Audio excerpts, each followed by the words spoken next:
All right, everybody, welcome back. We have quite a few asks here, but I'm going to do my best to knock them all out before anything else big happens. So let's just dive in. Obadella 2.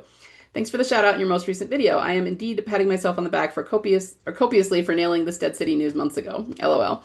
Here's some more evidence that this is not going to be a one-off dream sequence, but multiple. They were seen filming back in December at this bar restaurant that is lit up for Christmas outside, clearly not the apocalypse. And then the actors for Herschel and Negan and a new character posted a picture from the set, inside of them, clearly not in apocalypse clothes. We saw Beth with her guitar. I already think that they are all going to see a performance here by Beth. If you look to the far right of the outside shot, there is a woman with Emily Kinney's hair there. Too far to tell if it's her or not, but it does look like hair. Okay, so here's a picture. Um, so you must be talking about this person here. And this is where they're filming. Okay. They also put out this casting call in early December, all entirely not apocalyptic sounding at all. All right, so casting specialty extras for Dead City, seeking a cello player, a pianist, a dog walker to work on camera with their dog, a woman with a lap dog, and a delivery driver with an e-bike who can bring their own e-bike for filming. We are looking to cast a handful of specific extras to work in various scenes this week and next week. Roles and dates detailed below must be available all day for the date listed with the role. All roles are paid. Additional compensation will be provided for the use of personal props. Filming is in the greater Boston area. Roles: cellist, seeking an experienced cellist to come to set with their cello and mime along to playback. Open to adults of any gender or ethnicity. Works Tuesday, 12/16. Pianist, seeking an experienced pianist to come to mime along the playback, open to adults of any gender ethnicity, and a dog walker with a dog. So we kind of went through that. So we have at the very least 2 AU scenes, and these are known about because they were shot outside. Then I also learned that for a lot of October through early December, Dead City was shooting at an industrial oil tank facility.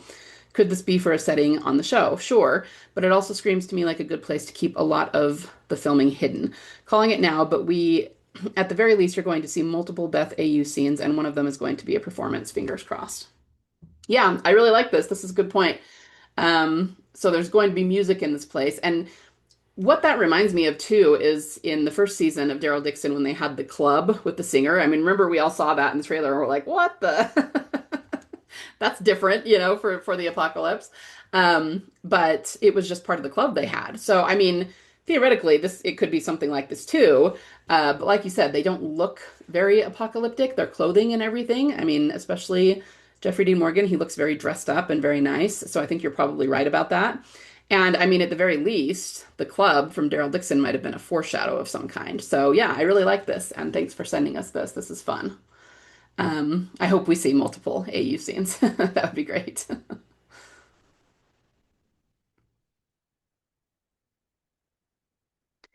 The Art of Suicide. Atrium Regina Blue sent me this. It was on display at AMC event recently. It's literally just Maggie as Artemis. I'm going to go and say. That's awesome that they have that there, though. And it just shows that they're hinting at things. Like, I mean, people don't pick up on it most of the time, but we do. Various members of our team do, and so we all know about it. So thank you. I hadn't seen that before. That's super fun.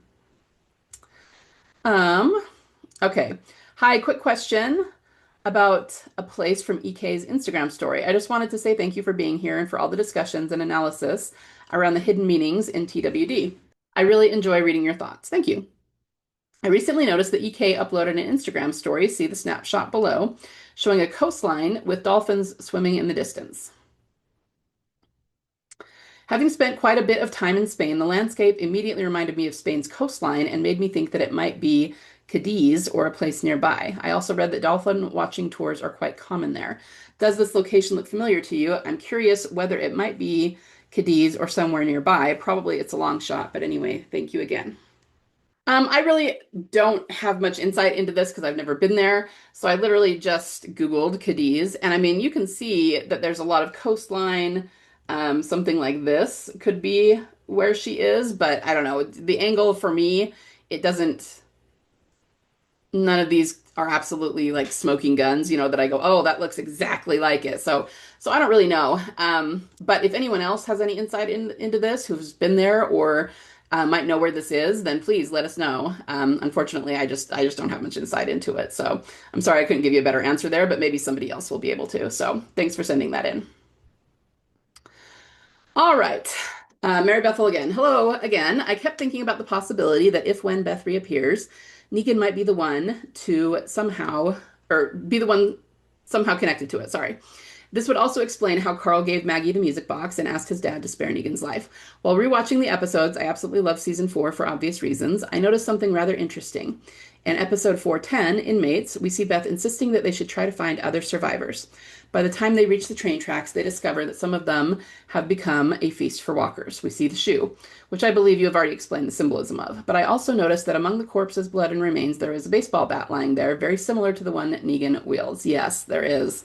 This made me wonder if there might be a connection and that the baseball bat was carefully placed there to foreshadow something. Might be going nuts. I also remembered that in the first episode where we see Maggie, she is on a horse and she's holding a baseball bat.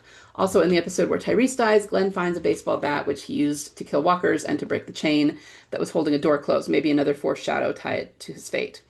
I don't think this is a coincidence. I'm starting to believe that Negan might be the one to play a crucial role in Beth's possible reappearance. I would really love to hear your thoughts on this. Thanks a lot. P.S. You may have already addressed questions like these before, but as someone new to the TD family, I'm eager to find and put the pieces together. Yeah, for sure. So I hadn't thought about the bat by the train tracks in a while, but yeah, we noticed that. And when Negan first showed up, so we're talking end of season 6, season 7, a lot of people pointed to that as evidence that maybe Beth would return via Negan's storyline. So yeah, it was definitely something that we noticed. And then we kind of stopped talking about it. It just sort of dropped off everybody's radar in a way because, she didn't come back during that original storyline. She didn't come back during All Out War. I mean, we're sitting here and we're waiting for her to come back and we're, ready and thinking that's a thing, but then she just didn't during that part of the story. So I think everybody kind of let that go. And there's no way that you could in this story, in TWD, there's no way that you could see a baseball bat and have it not connect to Negan because the baseball bat, Lucille, it's his iconic weapon. And everybody who read the comic books, everybody who's seen the show, everybody who knows anything about the universe knows that and knows that that is something that's tied to Negan. It's the same as Daryl and his crossbow. It's the same as Michonne and her katana. You know what I mean? It's just, and Gimple knows that. He's a very intelligent man, right? So anytime we see a baseball bat, I absolutely do think that it is a foreshadow of Negan. So we also saw one, as I recently pointed out, in After, when Carl is going through the house, we saw a baseball bat behind him. So yeah, I mean, I think you're right that even though it didn't work out the way we originally thought, that, that she would come back when we first met Negan and the Saviors or during the war, it still is a hint that there's something here, right? That's going to be in the future. And I actually kind of want to say a couple of other things here, but I want to take that back to something that I said in the previous video about the comments when I was saying that I didn't believe that the reason that they did the death fake out in Coda and shot her and everything and took her away for a while. Excuse me, losing my voice here. I didn't believe that they did that just because of the way certain fans reacted to it and started calling Daryl a pedophile and everything. This is another evidence of that. Okay, if they were putting this in season 4 near Beth and Daryl, it's because they were already planning that she would go away for a time and that Negan would have some part in bringing her back, right? So this is just another evidence of that. It was always pre-planned this way, but we just didn't know it. We just couldn't always see it. So yeah, I do think that all of the bats are planned that way. I mean, it was really obvious with Glenn because he gets killed by Negan and specifically by Negan's bat. So having him find the bat there, it was not at all shocking. We were going, yep, foreshadowing, there it is, for Glenn. But it's interesting now that we can look at that and say, okay, but they didn't put that at Alexandria. They didn't have him find that bat when he was out with Noah and Noah got killed. They specifically had him find that bat in the episode where Beth was there and where we had the Abibel symbol of the sun, right? And where Tyrese was dying and he functions as like the yin to her yang, you know what I mean? So yeah, I think that it's all planned and it's all intentional. So yeah, really great catch there. The other thing I wanted to say is that, and this is really more conjecture, I don't have complete evidence for this yet, but everything that they do. So you have to understand that season four was a foreshadow for the entire rest of the arc that was going to take many, many, many seasons, right? So that's why they paired up people like Beth and Daryl and even Rick and Michonne and Carl. I mean, Rick and Michonne were not together yet at that point. Um, anyway, it was just all a great big huge foreshadow. And so pretty much every single thing they do I tend to read into, right? So what it was interesting that you mentioned in Inmates, we see her insisting that they should try to find survivors, and then she sees the shoe at the train tracks and she starts crying because she assumes they're dead. This is another reason why I think there's a very good chance that she thinks Team Family is dead. I don't think it's a matter of her not looking for them anymore. I think that was a foreshadow, and I've often said that I think she might end up at Terminus or something and might see like Daryl's poncho or the riot gear from the prison or other things that they left behind and just assume that they died there, And so at that point, they kind of stopped looking, or at least stopped following that trail because it seems to have ended in death. But um, the other thing that I think not everybody picks up about that episode is that the shoe, um, it, it's not the death that she thinks it is. Like it's told in the wrong order, and so it's kind of hard to pick up. You almost have to go through it and then figure out what happened chronologically. But they were following children, and she says the names Luke and Molly. That she's just throwing out the names of kids and saying maybe we're following them, but they weren't following them. They were following Tyrese and the girls. It was Lizzie and Mika's shoe. So when she sees the shoe by the train tracks with the blood and assumes the people they were following are dead, that actually wasn't true. They were still alive. They were with Tyrese and then Carol, right? So that works too for, if this happens with Beth, she thinks that they're dead. They're not. They got away, but there's no way for her to know that. So just as Daryl assumes she is dead, she's going to assume he is dead. And so they're both going to be equally shocked when they stumble upon each other, which I think is going to be fabulous. So yeah, lots of really good information in this ask. So thank you for sending that in. Let's see. Did I want to say anything else? Um, just reading through it again. The Maggie holding, a lot of people point that out, Maggie holding the baseball bat. I'm just a little bit less convinced by that one, and don't get me wrong, it could be spot on. But the only reason that I hesitate just a tad with that one is because Gimple was not in charge then. That was season two. He was working on the show, but he was a junior writer. So it could be that he, one of those things he put in hoping he could make use of it later, but he wasn't sure he would be able to. But it also could be a coincidence in that point at that point because it was a different showrunner. So just to point that out. Maybe, maybe not. I'm about 50% on that. The Glenn one I talked about, yeah, I think that's pretty much everything. So hopefully that helps. And yeah, really great points. Thanks for bringing those up.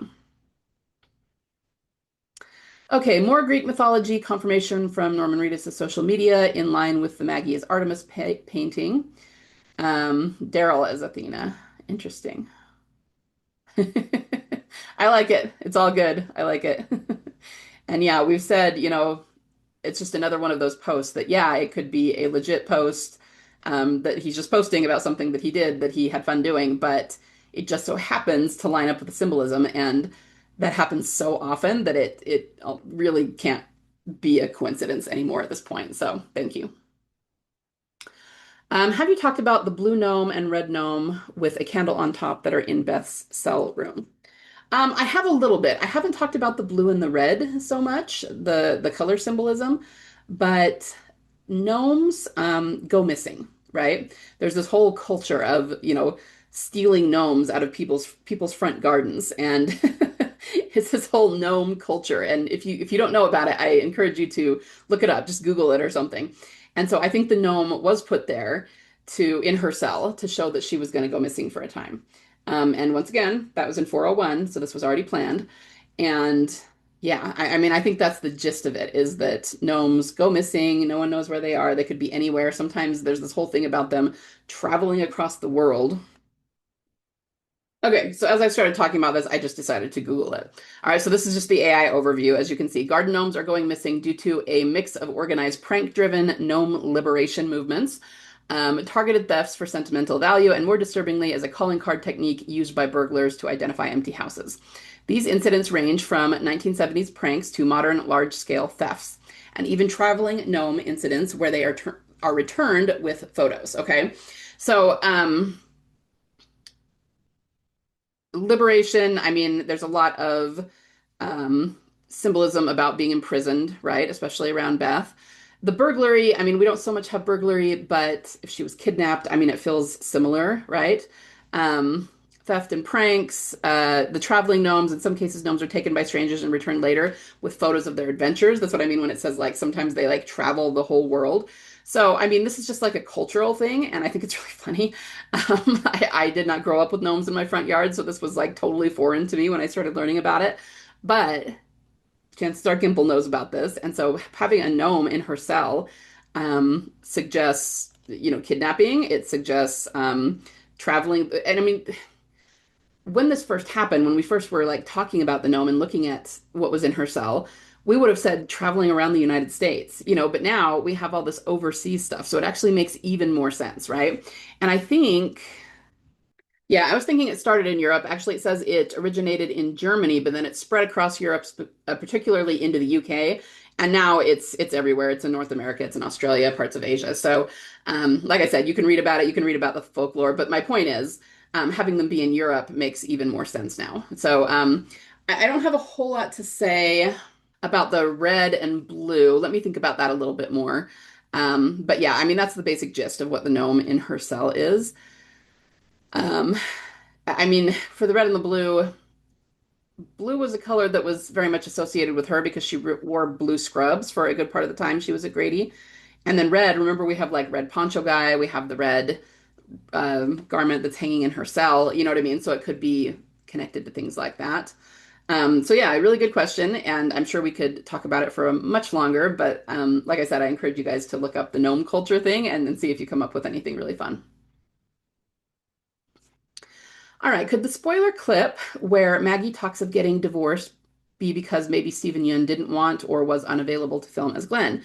It could be referencing some unknown previous partner, but for what reason? I mean, anything's possible. It could be that it's, schedule-wise, it wouldn't work out. But I really think that it's more likely that they did it on purpose. And it probably, when it comes out, if there was any talk about bringing him back for it and he couldn't, then they will probably tell us.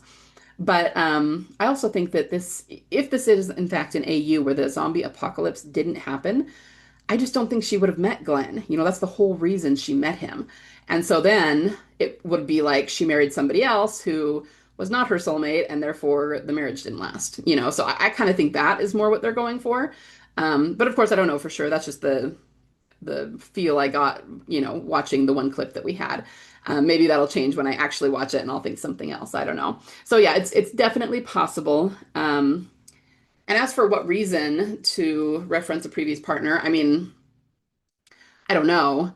It's one of those things that I think we'll get a lot more from the context of it once we actually watch it, but we just have such a small clip right now. It's really impossible to know for sure what they're going for. So, unfortunately, for the most part, we're just going to have to wait until we have the actual episode to watch, and then we'll be able to put things together a little better. All right, when they're burning down the shack in still and they're flipping off the camera, focus on Daryl's central hand. Okay, wait, let me read that again. The camera focuses on Daryl's hand, central shot, but with Beth's, it's centered on her with her hand just barely visible. The hand is also where she was shot. Is this a foreshadow or could it mean something else? Um, I'm not sure I understand exactly what you're saying here, but if they are, let's see, Beth's centered on her with her hand just barely visible. I mean, it could be either way. It could be a coincidence or it could be that they were trying to foreshadow something. I mean, they very often are trying to foreshadow things. But with her hand being not as visible, usually when they're trying to foreshadow something, they focus on it with the camera, even if it's only for a minute. So I would say that if they were trying to foreshadow something with her hand, they would probably show it front and center. So maybe not. Maybe this is just a coincidence, but I couldn't say for sure. So it's possible either way. This is just one of those things that, I always say I hope that Gimple at some point tells us exactly what he was thinking and exactly what everything means. And then maybe he could confirm or deny this, but I couldn't say for sure. But thanks for sending that in. Okay, did you see that AMC just released Beth and Daryl themed merch? I wonder why they're doing it now. Maybe because Beth is going to come back soon. I know it says it's for the 15th anniversary, but a girl can hope. Yeah. Let's see. The Walking Dead Rocks Glass 15th anniversary peach schnapps. Yeah, I mean, of course, it's like very convenient to say that it's for the 15th anniversary, and it is the 15th anniversary. So they absolutely can put out merch for the 15th anniversary, and that's fantastic. But why this? You would think it would be like something that is Rick centered or Daryl centered or something that calls back to the first episode because it's been 15 years since the pilot. Instead, they use this, which specifically is Beth and Daryl together, but specifically Beth, because Daryl's on his own a lot too. So this was a scene of them together and specifically her. And so I'm glad. I'm glad that they have this and that this is what they're using, but it is very, very suspicious. So yeah, thank you for pointing that out. And yeah, along with everything else that we've been seeing, I do think it's because she is about to appear. So yeah, 100%. Okay, I'm watching Emily's Valentine's live stream, and she played a new song called Visitor. And she dropped the album title of her new upcoming album. Now, this is not the TWD album that she also has coming up. She confirmed again that both of these albums are basically done. Anyway, the new album title, get this, is Little Green Dot of Hope. And then we have a follow-up, just a clarification on my last ask. I actually put the title wrong. It's not Little Green Dot of Hope, it's Bright Green Dot of Hope. Oh my gosh. Yeah, so I mean, once again, we have questions, right? Why is the TWD album not coming out yet? I meant to say this earlier too on the ask about whether we'll see her performing in Dead City, whether there might be a performance, musical performance, and that's why they had to get a cellist and a pianist and everything, I'm sure that has something to do with the album she's putting out and the songs. I mean, wouldn't it be cool? And I mean, nuts, but totally awesome if she was, like you said, it is a musical performance in an AU, right? And she sings Parting Glass or Be Good, or you know what I mean? Like, I mean, we're all going to be like losing our cool all kinds of ways, but that would be amazing. And maybe they decided to keep the album until, closer to when that drops because seeing her on the show is going to drive sales of the album and vice versa. So, yeah, I'm sure it's going to be a marketing push sort of thing. But yeah, and then this bright green dot of hope. I mean, that's very Beth coded, right? Um, Something that they can't see. Okay. And I just second what WD Way said. She said green with an E, dot of hope. I don't see anything suspicious at all in that title. Sarcasm. I agree. Yeah. So yeah, that's super fun and it's super cool. And yeah, we're just waiting for things to start rolling out because once they do, I think it's going to be like fast and furious and we're going to get tons and tons of stuff. Okay, so I mentioned in the previous video that someone I thought it was an ask, but actually still is when tagged me in this thing about the game. I don't think that YouTube is going to allow me to play this clip for you, but I will put the URL in the caption if anyone wants to look at it. It's basically a new chapter of the game, but actually it's 3 new chapters, and one of them is at Grady Memorial Hospital. So there's Alexandria, there's sorry, I had to watch it again really fast because I couldn't remember what the 3 chapters were, but it's 3 new locations. So it's the prison, Alexandria Safe Zone, and the Grady Memorial Hospital. And as Still as Wind says, it's a highlighted location. You see a chapter, or I mean, you see a helicopter flying over it, and there's nothing that we see in the game that actually shows what happened in Coda or Slabtown. In fact, you hear what sounds like Maggie's voice saying, like right after they say Grady Memorial Hospital, she says, the sooner we get inside, the safer we'll be, which does not jive at all with what happened in the show. But it's just interesting that they're putting this into the game and it's going to be a highlighted location. I'm not thinking there's going to be a ton of hints in the game, although if anyone plays, and there are, please let us know. But they're just finding ways to bring us back to what happened in season 5 to emphasize the stuff that was going on around Beth. So this is just another really interesting example of it. And like I say, I will put the URL so that you can watch it and check it out yourself. All right, guys.